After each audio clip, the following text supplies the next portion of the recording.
Allez, salut les amis, on se retrouve pour ce 4e podcast. Donc on va essentiellement parler du jour 2 dans lequel on va avoir 3 épreuves. Donc sur ces 3 épreuves, ça va commencer le matin avec une épreuve de force puisqu'on va avoir le double max olympique, c'est-à-dire on va avoir un max au snatch, 2 essais, un max au clean and jerk, 2 essais.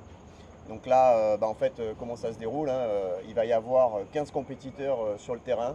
Toutes les 20 secondes, il y a un compétiteur qui va tirer une barre. Et donc là, la difficulté pour chacun, c'est que entre chaque barre, il se passe 5 minutes. Ouais. Donc l'épreuve dure 20 minutes pour tirer 4 barres. Et évidemment, entre chaque barre, on n'a pas le temps d'en faire d'autres pour rester dans le move. Surtout qu'on n'a pas le droit. Et il y a le temps aussi entre l'échauffement, là où je termine ma dernière barre au snatch, et après le temps qu'on fasse le briefing et qu'on passe sur le floor et qu'il lance l'épreuve, il se passe bien 10 minutes. Donc le temps entre ton warm-up et la première barre que tu tires, t'es quasiment froid, quoi. Ouais, voilà. Bon, après, c'est les mêmes conditions pour tous les athlètes. Oui, donc, c'est ça. de toute façon, c'est à celui qui s'adaptera le mieux à ce schéma-là. Et donc, voilà, 4 barres. Exactement.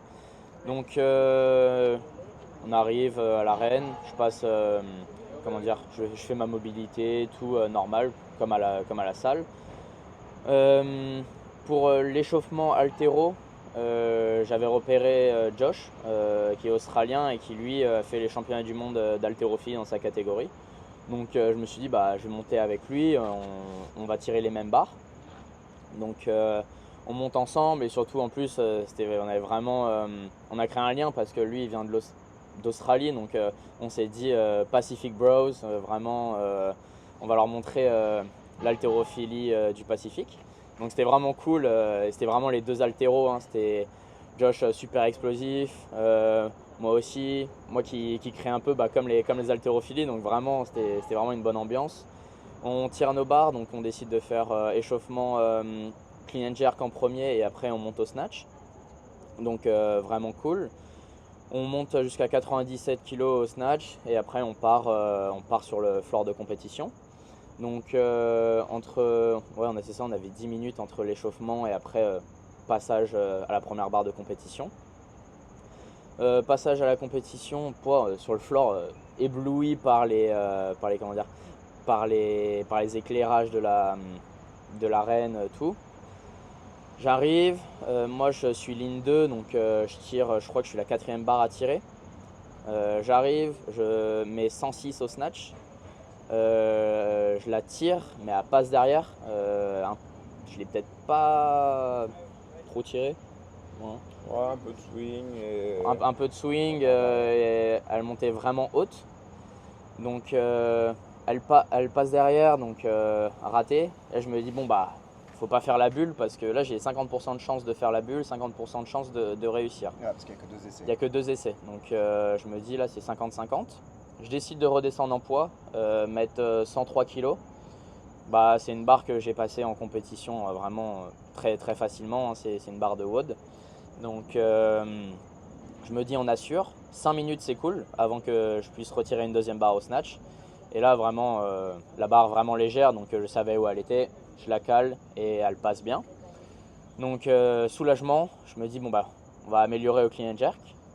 5 minutes c'est cool avant ma première barre au clean and jerk. Clean and jerk je charge 133. Et pareil, j'avais l'impression de ne pas avoir de nerveux, peut-être un peu la pression parce que c'est le premier event de la compétition dans l'arène. Donc je la tire, en bas c'était un peu plus compliqué, mais le squat il remonte bien. Et sur le jerk, je fais un retrait, je ne m'engage pas sous ma barre. Donc échec aussi. Donc on fait monter la pression, Damien qui stresse bien, je vois il se tient la tête comme ça. Il dit tu descends ou tu fais ce que tu veux. Moi je me suis dit on va s'énerver un peu. Je garde le même poids parce que je me savais que ça allait passer. Dans ma tête je me suis dit ça va passer. Dans les situations où je suis un peu dos au mur, j'arrive à bien tirer mes barres. Donc je fais ça. Je vais voir un juge qui passe comme ça, je lui dis ce serait vraiment cool que tu me tapes dans le dos avant que je passe. Et lui il me dit oh ouais ça va être trop cool à l'image, ça va être super, vas-y je fais ça. Du coup je crée une relation encore, il tape sur mon dos, je passe, je tire la barre, je la réceptionne en bas C'est la première fois que je réceptionne en bas et que je reste en bas. Et là, je me dis, bon, bah vas-y, on remonte. Heureusement, on a bien travaillé le squat, du coup, ça remonte, bam. Et là, je me suis dit, bah tu pousses jusqu'au bout. Et la barre place plutôt bien. Je bloque et là, je me dis, ah, faut que je stabilise. Je commence un peu à marcher. Et là, ça stabilise. Ok, boum, je lâche. Et c'est ce qui clôture l'event 3. L'event 3, premier event de la journée. Et je finis à une belle 15e place. Donc plutôt content avec ce que j'ai réussi à faire, même si j'aurais pu montrer plus. On est content du résultat. Après, on a 2-3 heures de pause. Après, ce qui a été aussi compliqué pour nous, coach, c'est que là-bas, tous les poids sont annoncés en livres et non pas en kilos. Et donc, c'est pas aussi simple que se dire, parce que les codes couleurs sont les mêmes sur les plates, on pourrait se dire, tu mets 2 plates bleues, une plate verte, etc. Sauf que quand on calcule et qu'on fait kilo, livre, il y a quand même une petite différence d'âme. Ouais, c'est vrai qu'il y avait, même dans la compète, il y avait pas mal de points compliqués à gérer. L'attente, comme on l'a dit, plus de 10 minutes entre la première barre, la dernière barre d'échauffement et la première barre de passage, 5 minutes entre chaque. Et même étant donné que, je ne sais pas si ça se voit sur l'image, mais il y a beaucoup de profondeur dans la salle, parce que c'est une très grande arène. En fait, je ne peux pas bien communiquer avec Tom. On n'entendait rien. On n'entendait rien du tout, donc c'était un peu du langage des signes. Pourtant, j'ai réussi à trouver une bonne place juste en face de son couloir, mais c'était compliqué. Donc c'est pour ça que je me tenais la tête à certains moments, juste pour annoncer le poids ou juste pour lui dire en fait, vas-y, ça passe d'un point de vue extérieur, ça passe bien, parce que quand on fait le mouvement, des fois, on ressent peut-être pas forcément bien les choses. Donc c'était dans la communication, c'était compliqué. Il y avait beaucoup de temps d'attente, il faisait froid, il y avait la pression, le stress. Ouais. Et on a réussi à bien s'accorder quand même. Ça va. Ça a été. Quand j'ai dû redescendre au snatch, c'était vraiment la décision qu'on avait pris tous les deux, quoi. Après, le côté compliqué de la chose aussi, c'était que c'était potentiellement un des points forts de Tom. Donc on voulait vraiment prendre un peu des risques, commencer un peu haut pour pouvoir aller gagner des points, parce qu'on avait limité la casse sur le run. Là, le but c'était gagner pas mal de points, parce que s'il touchait ses max, ça voulait dire quand même pas mal de points grattés au classement. Ouais. Donc on a décidé de commencer fort. Après, le format du WOD a fait que c'était quand même assez compliqué d'aller chercher les max. Ouais. Mais potentiellement, il avait la force pour aller chercher, surtout au snatch. Donc, je pense qu'il aurait pu gagner pas mal de kilos. Ouais, pas mal de kilos. Mais voilà, après, c'était assuré pour pas non plus trop risquer et redescendre au classement. Ah oui, s'il y a une bulle sur un des deux mouvements, c'était mort. C'est la dernière place directe. Ouais. Donc après on a 3 heures encore entre les deux events. Le prochain event c'est l'event 4, c'est un AMRAP 16. Là, on rentre dans la première épreuve pure CrossFit, puisque pour l'instant on a fait du run, on a fait de l'haltéro. Et là on va avoir vraiment un AMRAP medley CrossFit. Ouais, CrossFit. Premier event CrossFit. Donc sur celui-là j'étais vraiment stressé parce que je l'avais testé et j'avais pas eu un bon ressenti dessus. Et je me suis mis mentalement dedans, vraiment, de vraiment prendre du plaisir. Et ça a été vraiment la chose marquante aussi dans la compétition, c'était vraiment prendre du plaisir à tous les events. Et là, je me suis vraiment amusé parce que c'était vraiment cool. Il y avait beaucoup de transitions, cardio qui montait un peu. Et surtout, on était dans l'arène, la musique à fond. Tu fais tes barres muscle-up, tu regardes à côté, tu vois que tu commences à gratter les reps, à en bas de certains. Du coup, plus ça va, plus tu te donnes et t'as pas l'impression que le cardio est monte. C'était vraiment très très cool. Et sur celui-là, je finis 10e du coup au classement général. Après l'event haltérophilie, je suis à la 21e place. Et avec ma 10e place à l'event 4, là je remonte à la 12e place au général. Donc là on est comme des fous, on est en mode on est enfin dans le top 15, vraiment on a bien envoyé. Là on est on est plutôt content. On est sur un petit nuage, mais bon, on est encore loin de la fin, quoi. Je sens que j'ai du mal à me remettre dedans parce que je suis content de ma performance. Du coup, j'ai l'impression d'être vraiment sur un petit nuage et de pas me remettre la pression pour l'event qui arrive. D'autant plus que voilà, l'event qui arrive, donc c'est l'event numéro 5. 5, ouais. Et là, c'est quelque chose qu'on sait faire, qu'on connaît, c'est du sled et de la marche sur les mains. Faut savoir que je marche bien sur les mains, je suis vraiment bien rapide dessus, donc je me suis dit c'est un bon event pour moi quand même. Et au niveau puissance, je suis bien puissant aussi. Je me suis dit, c'est un WOD pour moi, on va envoyer. Il faut savoir que l'event, c'est en moins d'1 minute, c'est terminé. C'était vraiment en speed, speed, speed. Alors, c'est surtout que l'event, il est en 3 parties. C'est-à-dire que les 30 athlètes vont faire une première partie avec 3 allers-retours de sled, une longueur de marche sur les mains. Et là, on garde les 15 meilleurs chronos. On enlève 15 athlètes. Ensuite, on refait la même chose avec 2 allers-retours de sled, marche sur les mains. On garde les 5 meilleurs athlètes. Et là, on a une finale à 5. Donc là, il faut aller au moins en demi-finale, finale pour gratter un maximum de points et voilà, rester dans cette partie haute du classement général. Exactement. Du coup, l'event part, il nous appelle, on a fait le briefing et là, il nous reste 2-3 minutes avant de monter dans l'arène. J'essaye de me mettre dedans, mais je sens que je suis stressé. J'ai du mal à vraiment être focus dans ma performance. On passe dans l'arène, je me mets sur ma ligne et là, vraiment du mal à me mettre dedans. 3, 2, 1, l'event il part. Tout le monde court à son sled. Et moi j'ai voulu courir aussi, mais je pense que j'étais pas trop dedans. Du coup j'ai été un peu le dernier arrivé à mon sled. Et là je fais une erreur un peu d'inexpérience en compétition parce que le sled jamais vraiment trop fait en compétition. Et je chope mon sled trop haut.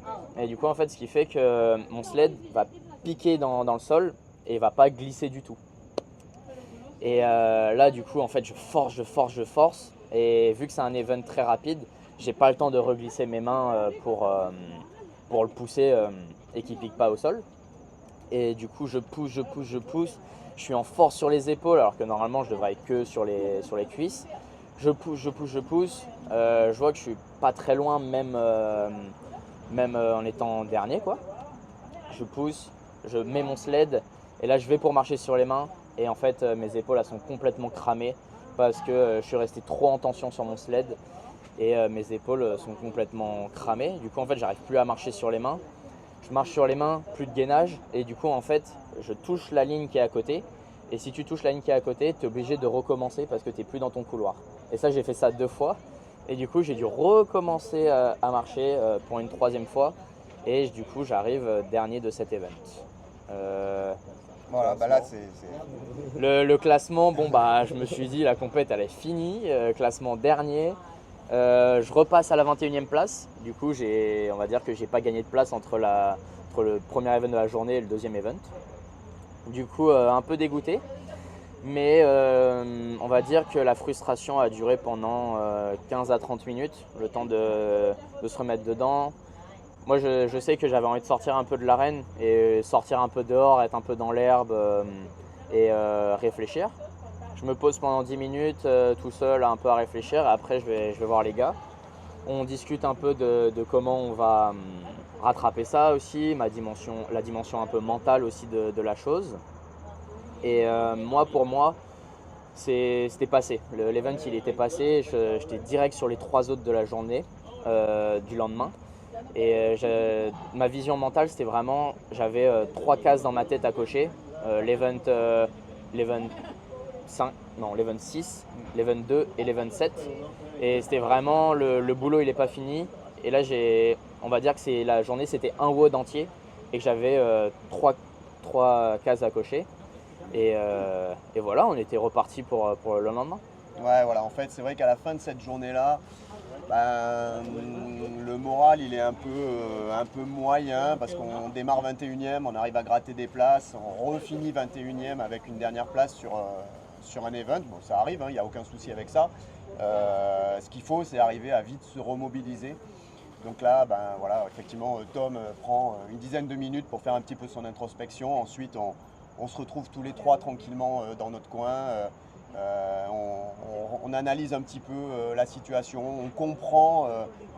Plutôt que de s'abattre en disant oh là là, c'est censé être un WOD où normalement on aurait dû cartonner, on est passé à côté, qu'est-ce qu'on peut apprendre de ce qui s'est passé.